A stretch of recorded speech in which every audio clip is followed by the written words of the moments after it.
He never said a word. He didn't have to. Because every time he looked at me, just looked, nothing more, something in my chest would tilt sideways, like the room had quietly rearranged itself around him. This is the story of how I fell in love with someone, one glance at a time. I met him on a Tuesday. I remember because Tuesdays were always the worst day at the office. The day the coffee machine broke. The day my inbox multiplied overnight. The day I wore the wrong shoes and regretted it by 10 a.m. He was new. Quiet.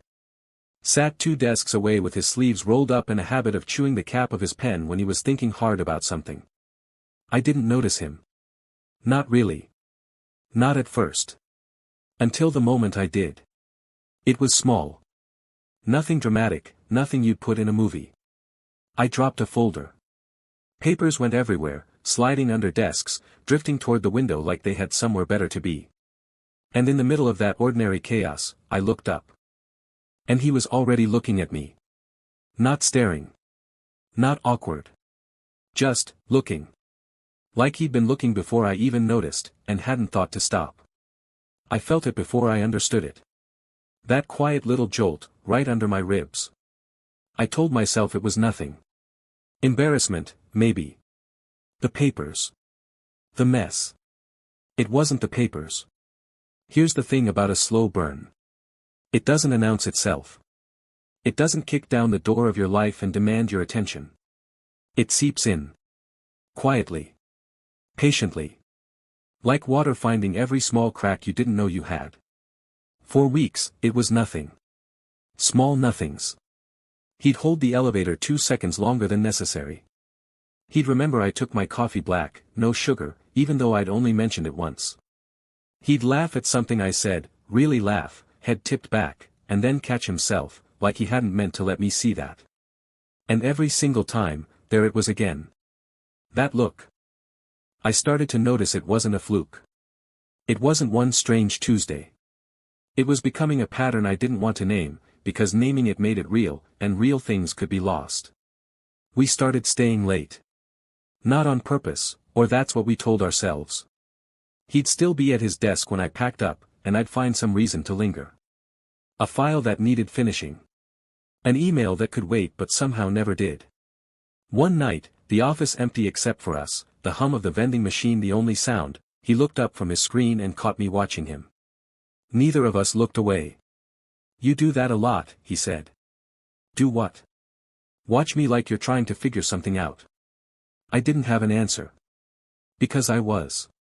I just hadn't realized how obvious I'd been. There's a particular kind of pain in loving someone before you're allowed to say it out loud. It lives in the space between sentences. In the goodbye that lasts 3 seconds too long. In the way your hand brushes his reaching for the same door handle, and neither of you moves first. I started keeping a mental list of the moments. Small, foolish, precious things. The way he always let me finish my sentence, even when I trailed off unsure of where I was going. The way he'd glance at me first, before anyone else in the room, when something good happened, like he needed to see my reaction before it felt real to him. The way he said my name. Not different from how anyone else said it. Just, slower. Like it deserved more time than the rest of the sentence. I told my best friend about him over coffee one Saturday, and she asked the question I'd been avoiding. "So why haven't you just told him?" And I didn't have a clean answer. Just the truth, messy as it was, because some things feel too fragile to say out loud. Because if I said it and he didn't feel the same, I'd lose even the almost. And the almost, painful as it was, felt like something. Better than nothing. Better than silence with no glances at all. So I stayed quiet. And I watched him. And he watched me back. 2 people, orbiting the same unspoken thing, too afraid to name the gravity between them. It happened on an ordinary night. That's the thing about the moments that change everything. They rarely announce themselves in advance. We were the last 2 in the office again. Rain against the windows, soft and steady. He was packing up his bag, and I was pretending to read an email I'd already read 3 times. "Walk you to your car?" he asked. Like he'd asked 100 times before, even though this was the first. "Sure," I said. Like it wasn't the only word I'd been waiting all day to hear. We didn't talk much on the way down. The elevator hummed. The rain got louder as we neared the doors. And when we stepped outside, under the awning, neither of us moved toward the parking lot. We just stood there. Watching the rain. Watching each other, out of the corner of our eyes, the way we always did. "Can I tell you something?" he said. "I've been trying to figure out how to say this for weeks," he went on, voice low, almost lost under the rain. "Every time you look at me, I forget what I was about to say. I forget what day it is. I just—" He stopped. Shook his head, like he was frustrated with his own words for not being enough. "I just feel something I can't explain," he said. And I didn't want to say anything, because I didn't want to ruin what we already had. But I can't keep pretending it's nothing. I stood there, rain misting the edges of the awning, my heart going so loud I was sure he could hear it. "It's not nothing," I whispered. "It's never been nothing." He looked at me then, really looked, the way he always did, except this time, I finally understood what it meant. And for the first time, neither of us looked away. People ask me sometimes how you know. How you know when it's real, when it's not just infatuation or convenience or timing.